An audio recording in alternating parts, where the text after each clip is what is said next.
Oke guys, jadi ketemu lagi sama gua pengen ngejelasin exchange di Indonesia atau di dunia itu aman atau enggak, karena banyak banyak yang ngeyel. Kalau dikasih tahu tuh kadang ngeyel gitu ya, bocil-bocil nih ngeyel semua gitu. Oke, nggak apa-apa, gua akan sharing, nggak terlalu berat ya. Yang namanya, gua kasih tahu sama lu semua ya, yang namanya exchange ya, itu kan tempat kita berdagang. Itu dulu, exchange itu adalah tempat kita berdagang. Nah, kejadian kemarin tuh Indodex itu kena hack ya. Bukan berarti Indodex itu nggak aman, semuanya nggak aman semua ya, cuman tingkat security-nya aja. Contoh misalnya lu nabung uang di bank, apakah lu nabung di bank itu adalah aman? Enggak, belum tentu juga. Belum tentu. Ini gua jelasin perlahan ya.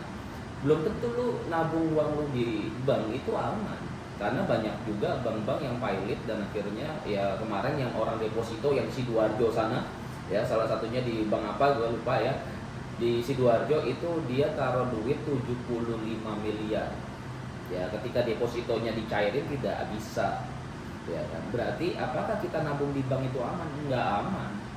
Makanya gue kalau misalnya ke bank itu lebih suka gue ngutang. Kalau gue punya duit ya, kalau gue punya duit gue beliin aset dulu ya. Habis gue beliin aset, diskon 50%, gue masukin ke bank untuk ngutang, untuk dapat cashback-an. Gue jarang banget nabung uang tuh di bank tuh banyak-banyak. Kalau ada duit langsung gue beliin properti, ada duit beliin kripto, ada duit buat bisnis ya kan, buat perusahaan dan lain-lain. Karena jarang banget gitu ya, gue menyimpan duit tuh banyak-banyak di bank ya. Lebih baik nyimpan aset, kalau lagi butuh duit gue tinggal ambil kredit aja, kurang lebih kayak gitu ya. Nah, terus apa persamaannya bank sama exchange ya? Exchange kan tempat kita naruh duit ya kan, dimana kita berdagang. Makanya kalau orang-orang nih, gue kasih tahu ke lu semua ya, orang-orang yang udah biasa nih dengerin ya, orang-orang yang udah biasa berinvestasi kripto dari 2012 itu pasti mereka memilih menyimpan uangnya itu di wallet ya. Kenapa gue bisa bilang semua orang yang nyimpen di wallet? Karena mereka tahu semua exchange yang ada di dunia itu nggak aman menurut mereka, karena mereka biasanya naruh duitnya, misalnya contoh nih, mereka beli, makanya ada transfer dari Binance ke misalnya wallet A, dari wallet A transfer ke Binance atau ke Coinbase atau ke mana gitu kan. Nah, itu berarti mereka itu exchange itu tujuannya untuk membeli. Misalnya contoh, gue beli exchange $1 juta, habis itu $1 juta langsung gue kirim ke wallet gue, entah itu cold wallet atau apa namanya yang misalnya MetaMask dan lain-lain ya, itu langsung dikirim. Kenapa? Karena mereka tahu kalau exchange semuanya nggak aman, semuanya. Gue kasih tahu lu semua ya. Tapi satu-satunya cara untuk berdagang ya, lu kalau mau dagang future ya, mau nggak mau lu harus di exchange. Makanya ada beberapa orang yang menyisihkan uangnya untuk main future atau kita main spot market. Bukan berarti seluruh kekayaan mereka taruh di exchange, bahkan mereka taruhnya di beberapa tempat ya, beberapa wallet atau beberapa exchange. Tujuannya untuk apa? Kalau misalnya exchange yang A ini kena hack ya, mereka masih ada di tempat lain. Jadi mereka jarang banget menyimpan telur di satu wadah, jadi menyimpan telur di beberapa. Ini ya kita sharing aja ya. Terus kalau misalnya aman atau tidak itu tergantung dari security-nya. Semua bank di dunia nggak aman, tapi karena mereka tahu nggak aman, security-nya ditambahin supaya yang dijagainnya tuh siapa gitu ya. Sama kayak lu toko emas ya, resiko orang yang menyimpan uangnya ada tempat emasnya, uangnya itu pasti nggak aman, siap-siap dirampok ya kan. Makanya kalau misalnya di toko emas tuh dikasih besi apa segala macam penghalang, terus juga ada sapamnya ya kan, kayak Penggadaian itu ada sapamnya. Kalau misalnya ada polisinya yang jagain ya kan, ada tentaranya. Tujuannya untuk apa? Meningkatkan keamanan. Jadi kalau misalnya lu bilang oh di sini aman, di situ itu salah besar. Karena makanya gue bilang lu taruh di Indodex tuh nggak apa-apa, tapi kalau menurut gua lebih baik gua taruh di TKO karena lebih safety tingkat security-nya ya kan. Karena TKO itu dari Binance, tingkat keuangannya juga, misalnya contoh di Binance juga tingkat volume perdagangannya juga nomor 2 ya kan, setelahnya Satoshi, ya kan. Yang memiliki Bitcoin paling banyak itu Satoshi, yang kedua itu Binance, itu yang ketiga tuh kalau nggak salah BlackRock apa segala macam ya. Pokoknya yang kedua ini adalah BlackRock, ini yang tingkat ketiganya separohnya dari Binance. Jadi yang memegang kripto paling banyak ya Binance. Makanya gue bisa bilang ya teman-teman. Nah, makanya gue kenapa bisa bilang grupnya dari Binance itu lebih safety, bukan berarti lebih aman. Ya, nggak ada yang aman. Jadi ini yang teman-teman harus tahu ya. Ya, ini yang teman-teman harus tahu. Ini gue klarifikasi ya. Jadi lu nggak apa-apa kalau misalnya taruh di Indodex ya silakan gitu kan. Tapi yang kedua itu udah kena hack lo ya. Udah kena hack dan uangnya itu udah berpindah lo. Dari total tuh ada 5%, 2% lah, gue nggak tahu tuh. Ditotalin Indodex itu ada 2-5% itu dia kehilangan. Berarti kan ada uang yang hilang. Ya kan? Satu-satunya cara untuk mengembalikan uang nasabah yaitu dana talangan atau mereka pakai dana pribadi untuk mengcover, ya kan? Ya uangnya siapa 200 miliar gitu kan. Ya lumayan, kalau menurut gua lumayan gede gitu. Dan untuk mengembalikan uang tersebut, kalau misalnya dia dari, udah gua hitung ya, kalau misalnya dia menghasilkan penghasilan dari biaya gas fee dari transaksi, itu butuh waktu 2-3 tahun. Itu menurut analisa gua. Mungkin kalau misalnya teman-teman bisa ngitung sendiri, itu bisa setahun, 2 tahun bisa aja, cuman butuh waktu 2-3 tahun ke depan untuk mengembalikan profitnya tersebut. Jadi cukup lama, di luar dari biaya operasional dan lain-lain. Jadi kalau menurut gua itu duitnya udah hilang, bos. Bukan ya, kalau lu uangnya masih 10-100 juta ya nggak ngaruh gitu loh. Jadi kalau misalnya lu main 100 juta, 10 juta itu ya nggak terlalu ngaruh. Yang ngaruh itu adalah uang yang mereka punya deposit itu di atas 10-100 miliar, itu baru terasa. Jadi kalau misalnya lu masih 10 juta ya nggak terasa, bos. Itu ya poin yang pertama. Poin yang kedua, gue udah selalu bilang, kenapa gue bilang nggak safety gitu ya, nggak safe, karena rawan di hack ya. Karena yang kedua ada perbedaan harga. Waktu itu salah satunya ya, gue nggak tahu apakah teman-teman bisa merasakan juga. Salah satunya di Indodex itu pernah perbedaan harga di XCH. Jadi kan kalian tuh jarang banget tuh masuk XCH ya. XCH itu salah satu koin yang berbasis proof of space, dimana itu buat buat mining, tapi itu hemat energi ya. Jadi kalau mau mining pakai XCH itu lebih hemat energi. Tapi dia proof of space, bedanya sama proof of work. Kalian bisa cari aja sendiri, Google sendiri. Nah, ada perbedaan harga. Ketika XCH itu diem di tempat, mereka tuh naik tinggi XCH. Nah, tandanya berarti kan tandanya nggak sentral, ya kan? Nggak satu. Itu yang gue bahas, ya kan? Malah gue dibilang nggak ngerti, nggak sentral. Lah, tujuannya kripto dibuat kan pakai sistem blockchain, teknologi blockchain. Ya namanya teknologi blockchain itu ya lu harga di Amerika 1 juta, di sini 1 juta. Di dunia lain 1 juta, ya di sini 1 juta. Ya kan? Di Indonesia 1 juta, di Amerika 1 juta. Itu namanya pakai teknologi blockchain. Ya.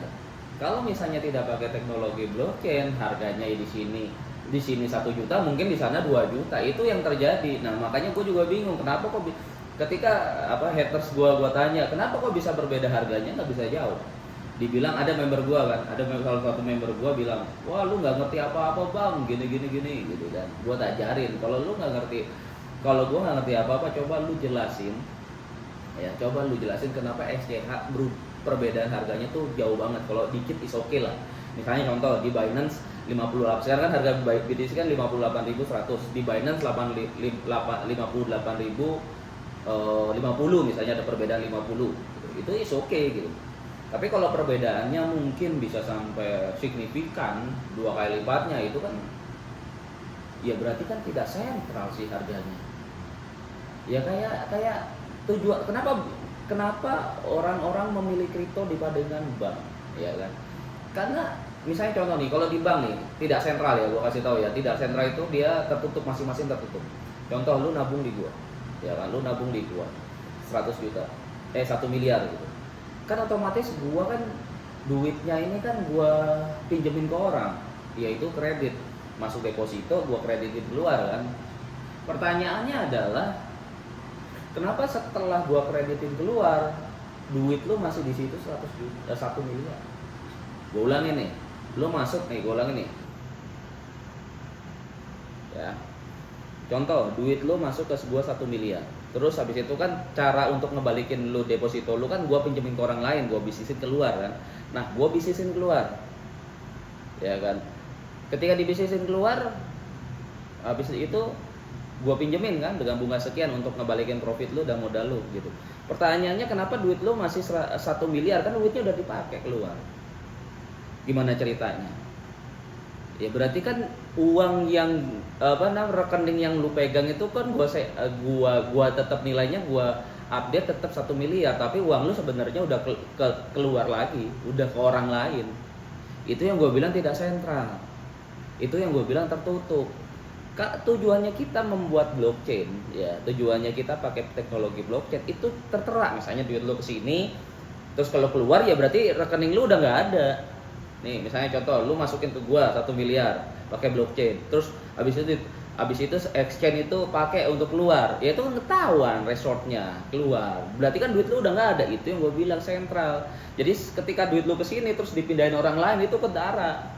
Kalau misalnya nih dipindahin ke orang lain terus duit lu udah simpen ke sini tapi duit lu masih ada, itu namanya manipulasi data namanya. Ya, gua kasih tahu itu namanya manipulasi data. Makanya gua bilang kalau misalnya lu pakai teknologi blockchain lu nggak bisa manipulasi data. Itu yang dilakukan perbankan, dimana ketika lu nabung ke gua sana itu berarti kan manipulasi data ke lu. Kalau duitnya masih ada di sini padahal duitnya udah di luar. Itu namanya manipulasi data.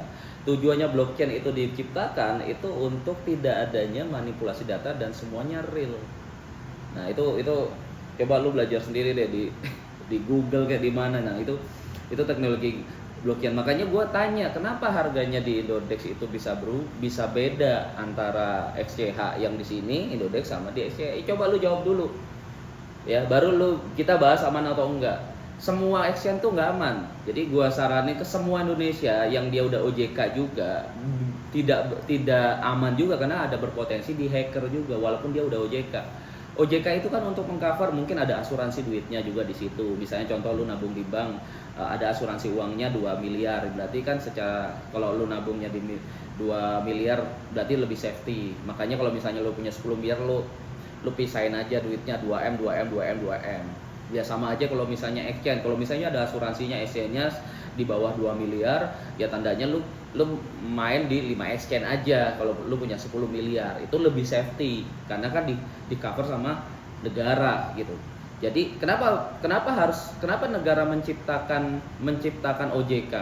Ya kan, menciptakan misalnya orang yang mau berinvestasi harus ada izin dari OJK-nya. Tujuannya untuk apa? Karena mereka sendiri, pemerintah tahu kalau exchange itu nggak aman, makanya mereka ada asuransinya untuk nasabah-nasabahnya. Kalau lu berpikir exchange itu aman, ya ngapain ada OJK-nya? Makanya OJK-nya itu mengcover supaya orang yang berinvestasi di exchange di Indonesia lebih safety. Lebih safety, gue bilang lebih safety bukan aman. Jadi terus yang kedua security di dalam teknologinya.